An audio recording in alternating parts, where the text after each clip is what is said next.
안녕하세요, 여러분.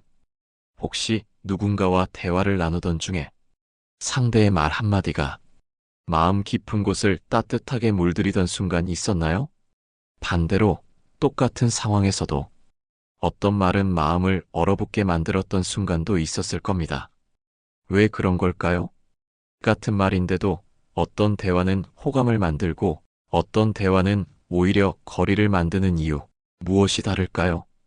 또한 우리는 매일 많은 사람들과 대화를 나누지만 그 대화 속에서 우리가 진심으로 상대방에게 다가갔던 순간은 몇 번이나 될까요? 그리고 그 대화 속에서 우리가 진심으로 위로받거나 상대의 마음을 느꼈던 순간은 얼마나 될까요?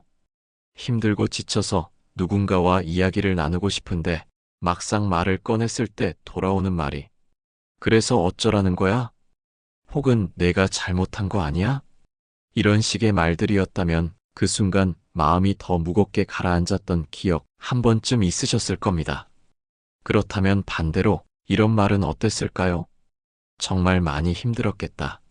내가 얼마나 마음 아팠을지 상상이 안 돼.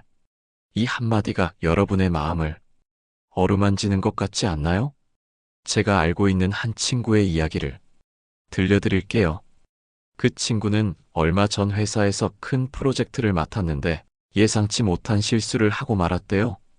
그날 이후로 팀원들의 따가운 시선 속에서 매일 스스로를 자책하며 지냈다고 해요. 그러던 어느 날 그 친구의 상사가 찾아와 이런 말을 했다고 합니다. 너무 자책하지 마. 이 실수는 누구나 할 수 있는 일이야. 더 중요한 건 내가 이 일을 통해 얼마나 성장할 수 있을지야. 나는 너를 믿어. 그 순간 그 친구는 눈물이 날 뻔했다고 합니다. 자신을 무조건 질책할 거라고 생각했는데 오히려 자신을 믿어주는 말에 커다란 위로를 받았습니다. 그 후로 그 친구는 자신감을 되찾고 더 좋은 결과를 만들어냈습니다. 이 이야기에서 우리가 배울 수 있는 건 진심 어린 대화가 사람의 마음을 얼마나 바꿀 수 있는가입니다. 대화는 단순히 단어를 주고받는 과정이 아니라 마음을 주고받는 행위입니다. 그리고 그 마음은 상대의 이야기를 얼마나 귀 기울여 듣고 얼마나 공감하며 진심으로 답하느냐에 따라 완전히 달라질 수 있죠. 사람들은 흔히 이런 말을 합니다. 진심은 전해진다. 그 말은 맞습니다. 하지만 진심이 전해지기 위해서는 우리의 태도와 말투가 중요합니다. 고전 명심보감에는 이런 말이 나옵니다. 말은 입에서 나오지만 그 뿌리는 마음에 있다. 결국 우리의 마음가짐이 대화의 출발점이자 핵심이라는 뜻이지요. 오늘은 여러분과 함께 진짜 대화의 비밀을 탐구해 보겠습니다. 첫 번째 이야기. 호감적 대화의 비밀. 진심 어린 경청의 힘. 우리가 누군가와 대화할 때 가장 먼저 하는 행동은 무엇인가요? 아마도 대부분의 사람들은 내가 어떤 말을 해야 할까? 라고 생각할 겁니다. 하지만 호감을 주는 대화의 핵심은 놀랍게도 말하는 것이 아니라 듣는 것에서 시작됩니다.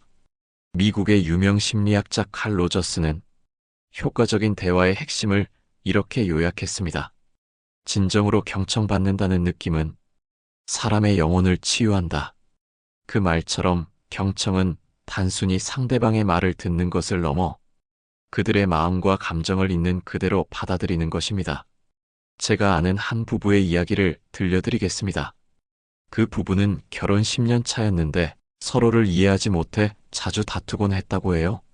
아내는 남편이 자신의 이야기를 제대로 들어주지 않는다고 불평했고 남편은 아내가 항상 자신을 비난한다고 느꼈죠.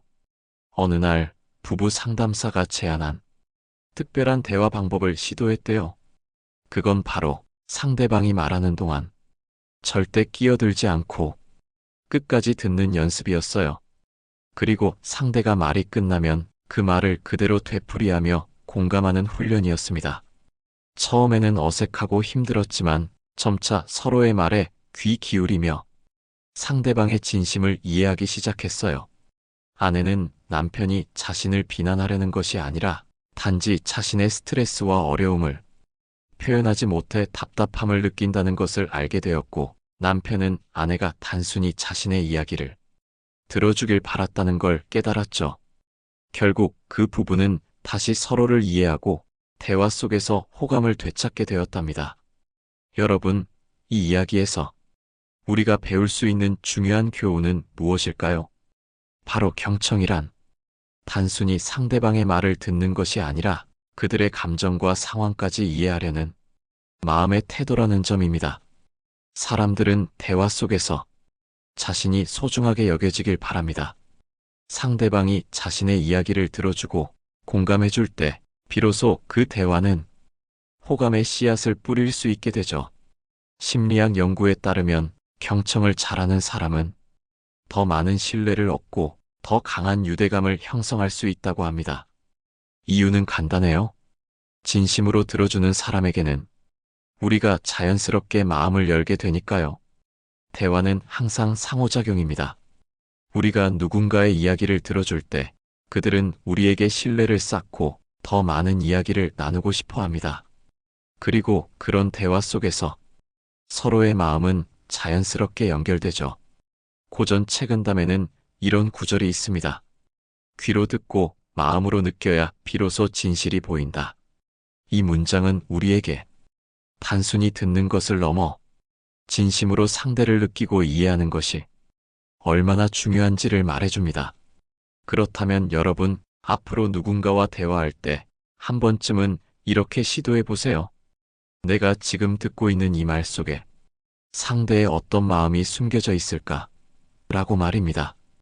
우리가 대화 속에서 어떻게 말하는 방식을 조율하며 더 큰 호감을 이끌어낼 수 있을지에 대해 이야기해 보겠습니다. 두 번째 이야기.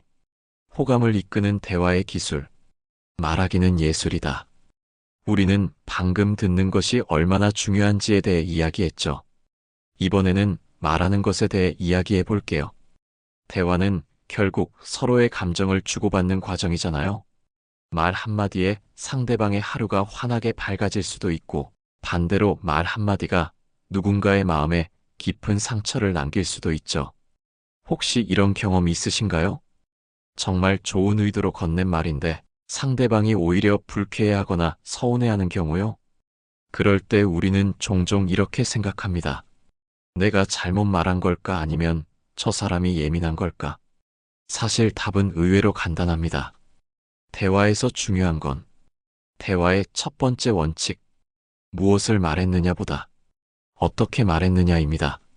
몇 년 전 한 회사에서 있었던 일입니다. 회사 팀장님이 부하 직원들에게 더 나은 성과를 독려하기 위해 이런 말을 했다고 해요. 우리 팀은 요즘 성과가 부족합니다. 이러다가는 회사 내 평가도 좋지 않을 거예요. 열심히 해주시길 바랍니다. 겉으로 보면 별 문제 없어 보이죠? 하지만 팀원들의 반응은 어땠을까요? 사람들은 오히려 부담감을 느끼며 우리 팀은 팀장님에게 실망을 안겨드렸구나라고 생각했다고 합니다. 그 후 같은 메시지를 조금 다르게 전한 팀장이 있었어요. 요즘 힘든 상황 속에서도 다들 정말 고생 많으셨습니다. 저도 우리 팀이 더 좋은 성과를 낼 수 있도록 함께 고민하고 노력하고 싶어요. 다 같이 힘내봅시다. 어떤 차이가 느껴지시나요? 두 번째 메시지는 상대를 존중하며 함께하겠다는 의지를 담았어요. 결과적으로 팀원들은 더 큰 동기부여를 받았다고 합니다. 말은 정말 신기한 힘을 가지고 있습니다. 같은 내용을 전달하더라도 말의 방식에 따라 상대방의 반응은 극과 극으로 달라질 수 있어요. 이걸 심리학에서는 프레이밍 효과라고 부릅니다. 즉, 같은 내용도 어떤 틀에 담아 전달하느냐에 따라 받아들이는 방식이 달라진다는 거죠. 호감을 주는 대화에서 중요한 첫 번째 원칙은 상대를 존중하는 태도를 잃지 않는 겁니다. 존중은 말의 선택과 억양에서 드러납니다. 예를 들어, 너 왜 그랬어? 라는 말과 혹시 어떤 이유가 있었을까? 라는 말은 완전히 다른 감정을 전달하죠. 같은 질문이지만 후자의 표현이 더 부드럽고 상대방을 배려하는 느낌을 줍니다. 대화의 두 번째 원칙은 대화 속에 공감을 담는 것입니다. 공감은 상대방의 감정에 맞춰주는 기술이에요. 예를 들어, 친구가 오늘 하루 힘든 일이 있었다고 하면, 그랬구나, 정말 힘들었겠다라고 말해보세요. 이 짧은 문장 하나가 상대의 마음을 어루만지는 힘을 가집니다. 그렇다면 유머는 어떨까요? 많은 분이 유머를 대화의 필수 요소로 생각해요. 맞습니다. 적절한 유머는 대화를 한층 더 즐겁고 가볍게 만들어주는 효과가 있죠. 하지만 여기에도 중요한 원칙이 있습니다. 유머는 항상 상대방의 상황과 감정을 고려해야 한다는 점이에요. 상대가 예민한 상황에서 던진 농담은 오히려 불쾌감을 줄 수 있으니까요. 여러분, 가장 최근에 누군가에게 건넨 말 중, 아, 그때 이렇게 말했어야 했는데, 하고 후회한 적이 있나요? 혹은 누군가의 한마디에 위로받았던 기억이 있나요? 우리가 오늘 나눈 대화에서 배운 것은 말은 단순한 소리가 아니라 상대방의 마음을 움직이는 도구라는 점입니다. 명심보감에 이런 말이 있어요. 한마디의 말이 천냥의 빚을 갚는다. 이 문장은 우리가 사용하는 말의 중요성을 아주 간결하게 표현한 거죠. 호감을 주는 대화는 결국 상대방을 위한 말, 상대방을 존중하는 말에서 시작됩니다. 대화의 또 다른 핵심 요소, 상황에 맞는 대화의 수준 조율에 대해 자세히 이야기해 보겠습니다. 이 이야기를 들으시면서 여러분의 대화 방식을 돌아보는 시간을 가져보시길 바랍니다. 세 번째 이야기. 대화의 수준을 맞추는 법. 서로 다른 세계를 잇는 다리. 청취자 여러분, 대화는 단순히 말을 주고받는 것만이 아닙니다. 사실 대화는 마치 서로 다른 세계를 연결하는 다리와도 같다고 생각해요. 그 다리를 튼튼히 놓기 위해서는 상대방과 나의 차이를 인정하고 그 차이를 좁히려는 노력이 필요하죠. 가족이나 친구와 대화를 하다가 내가 무슨 말을 해도 저 사람은 이해하지 못할 거야 라고 느껴본 적이요. 우리는 종종 자신의 기준으로 상대를 판단하고 그로 인해 대화가 막혀버리는 경험을 하곤 합니다.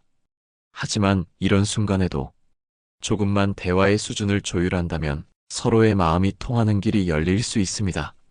몇 년 전 한 다큐멘터리에서 본 장면이 떠오릅니다. 농인 부모님과 청각이 정상인 아이가 서로 대화를 나누는 모습이었는데요. 부모님은 손짓과 수화를 통해 아이와 소통하고 아이는 부모님의 눈을 맞추며 표정을 읽으려 노력했죠. 그 모습은 너무나 아름다웠습니다. 그들은 서로 다른 언어를 사용했지만 이해하려는 마음이 있었기에 대화는 막힘없이 이어졌습니다. 여기서 우리는 대화의 수준을 맞춘다는 것이 언어적인 것만이 아니라는 점을 알 수 있어요. 상대방의 경험, 감정, 그리고 사고방식을 이해하려는 마음이 가장 중요한 시작점이라는 거죠. 심리학자인 데니얼 골르먼은 감성지능에 대해 이렇게 말했습니다. 타인의 감정을 이해하고 그 감정에 적절히 반응하는 능력이 인간관계의 핵심이다. 이 말은 대화의 수준을 맞춘다는 것이 결국 상대방의 감정을 이해하고 그것에 공감하는 데에서 출발한다는 점을 알려줍니다. 그렇다면 어떻게 대화의 수준을 상대에게 맞출 수 있을까요? 첫 번째 방법은 상대방의 배경과 관심사를 파악하는 겁니다. 대화 상대가 어린아이라면 복잡한 논리나 추상적인 이야기를 하기보다는 간단하고 친근한 예시를 들어야겠죠. 반대로 상대방이 전문 분야에 대한 깊은 지식을 가진 사람이라면 그의 관심사에 맞춘 심도 있는 대화가 필요합니다. 두 번째 방법은 상대방의 표현 방식을 관찰하는 겁니다. 상대가 천천히 말한다면 나도 천천히, 상대가 열정적으로 이야기한다면 적절히 호응하며 대화를 이어가는 것이죠. 이것을 심리학에서는 미러링이라고 부릅니다. 즉, 상대방의 언어적 비언어적 표현을 자연스럽게 따라함으로써 심리적 거리를 좁히는 기술입니다. 세 번째 방법은 상대방의 감정을 인정해 주는 겁니다. 어떤 상황에서 상대가 슬픔을 표현한다면 그 슬픔을 단순히 위로하려 하기보다는 지금 많이 속상하겠구나라고 그 감정을 인정해 주는 것이 중요합니다. 이처럼 감정을 인정받는 순간 상대방은 마음의 문을 조금 더 열게 됩니다. 여러분께 질문 하나 드릴게요. 최근에 대화를 나눈 사람 중에서 나와는 너무 다르다고 느껴졌던 분이 있으셨나요? 그 사람과 다시 이야기를 나눈다면 이번에는 어떤 방식으로 그 다리를 놓아볼 수 있을까요? 책은담에서는 상대방이 나와 다르다는 것을 인정할 때 진정한 대화가 시작된다라고 말합니다. 이 짧은 구절은 우리가 대화에서 꼭 기억해야 할 가장 중요한 교훈을 담고 있습니다. 대화의 수준을 맞춘다는 것은 결국 상대의 세계를 이해하고 그 세계를 존중하는 데서 시작되는 것이죠. 호감 대화를 완성하는 마지막 요소, 진정성입니다. 진심 어린 대화가 왜 강력한 힘을 가지는지, 그리고 진정성을 어떻게 표현할 수 있는지. 네 번째 이야기. 진정성이 주는 대화의 힘. 마음을 여는 열쇠. 여러분, 진심이라는 단어를 떠올리면 어떤 이미지가 떠오르시나요? 아마 따뜻하고 편안한 느낌이겠죠. 하지만 진심을 담아 대화하는 것은 결코 쉬운 일이 아닙니다. 왜냐하면 진심은 우리의 약한 면, 숨기고 싶은 부분까지 고스란히 드러내야 하기 때문이에요. 어떤 대화가 진정성이 느껴지지 않을 때 우리는 그 대화를 본능적으로 알아차립니다. 이 사람 정말 나를 위하는 걸까?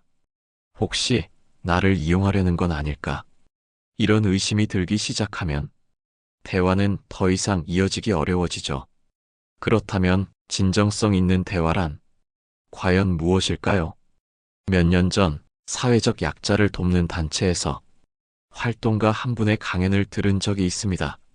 그분은 어떤 노숙인을 돕기 위해 몇 주간 그 사람의 생활을 직접 경험해 보기로 했다고 해요. 노숙인의 일상에 함께하며 거리에서 잠을 자고 따뜻한 밥 한 끼를 구하는데 얼마나 힘든지 몸소 느꼈죠. 그분은 그 경험을 통해 단순히 도움을 주는데 그치는 것이 아니라 그들의 이야기를 진심으로 들어주는 것의 중요성을 깨달았다고 합니다. 진정한 도움은 그들의 입장에서 세상을 바라보는 데서 시작됩니다. 그분이 이렇게 말했을 때 청중 모두가 조용히 고개를 끄덕였던 기억이 납니다. 진정성 있는 대화란 바로 이런 것이 아닐까요? 상대방의 입장에서 그들의 아픔과 기쁨을 함께 느끼는 것. 명심보감에서도 진심은 거짓의 껍데기를 뚫고 마음을 움직인다라고 했습니다. 진심은 꾸며낼 수 없고 진정성은 결국 드러나게 되어 있어요. 그래서 우리는 그 진정성이 전해지는 순간 대화 속에서 따뜻함과 감동을 느끼게 되는 겁니다. 그렇다면 진정성을 어떻게 대화 속에서 표현할 수 있을까요? 첫 번째는 솔직하게 자신의 감정을 표현하는 겁니다. 우리는 종종 자신의 약점을 감추려 하곤 하죠. 하지만 때로는 내가 정말 많이 부족했어요. 사실 내가 그때 좀 겁이 났어요. 같은 말이 상대의 마음을 움직입니다. 솔직함이 주는 힘은 그 자체로 강력하니까요. 두 번째는 상대의 이야기를 판단하지 않고 온전히 들어주는 겁니다. 우리가 대화 속에서 가장 많이 실수하는 것은 상대의 이야기를 들으면서도 이미 머릿속으로 답을 생각하거나 판단하려고 하는 거예요. 하지만 진정성은 그런 머리의 대화가 아니라 마음의 대화에서 나옵니다. 한번 이렇게 해보세요. 상대의 말에 대해 그랬구나. 정말 힘들었겠다. 같이 공감하는 말을 덧붙여 보세요. 그 짧은 한마디가 상대의 마음을 열게 할지도 모릅니다. 세 번째는 상대방을 위한 마음을 행동으로 보여주는 겁니다. 말만 앞세우는 것과는 달리 진정성은 행동으로 증명될 때 더 큰 힘을 발휘합니다. 예를 들어 친구가 어려운 시기를 겪고 있다면 단순히 힘내라는 말만 하는 것이 아니라 작은 선물을 준비하거나 시간을 내어 함께 있어주는 것. 이런 행동들이 진심을 전달하는 가장 확실한 방법이 됩니다. 이쯤에서 여러분께 질문을 드릴게요. 혹시 최근에 진심을 다해 누군가와 대화를 나눴던 적이 있나요? 그 대화가 상대방에게 어떤 영향을 주었는지 떠올려 보세요. 그리고 만약 그런 대화를 나누지 못했다면 앞으로 누구와 어떤 대화를 진심으로 나누고 싶은지 잠시 생각해 보시는 건 어떨까요? 우리는 모두 누군가와의 대화를 통해 위로받고 치유받으며 때로는 용기를 얻습니다. 그런 대화 속에는 반드시 진정성이 담겨 있어요. 도덕경의 한 구절을 여러분과 나누고 싶습니다. 마음을 다해 다가가면 그들도 마음을 열 것이다. 이 단순한 진리는 대화의 본질을 가장 잘 설명해주는 말인 것 같아요. 결국 대화는 단순한 말의 주고받음이 아니라 서로의 세계를 엮어나가는 과정입니다. 우리가 진심 어린 말과 깊은 경청을 실천할 때 대화는 단순한 소통을 넘어 예술이 될 수 있습니다. 오늘 준비한 이야기는 여기까지입니다. 마음 한켠에서 따뜻함을 느끼셨다면 댓글로 여러분의 생각을 남겨주세요. 감사합니다. 여러분의 마음이 탄탄대로로 뻗어나가길 바랍니다. 구독과 좋아요는 저에게 큰 힘이 됩니다.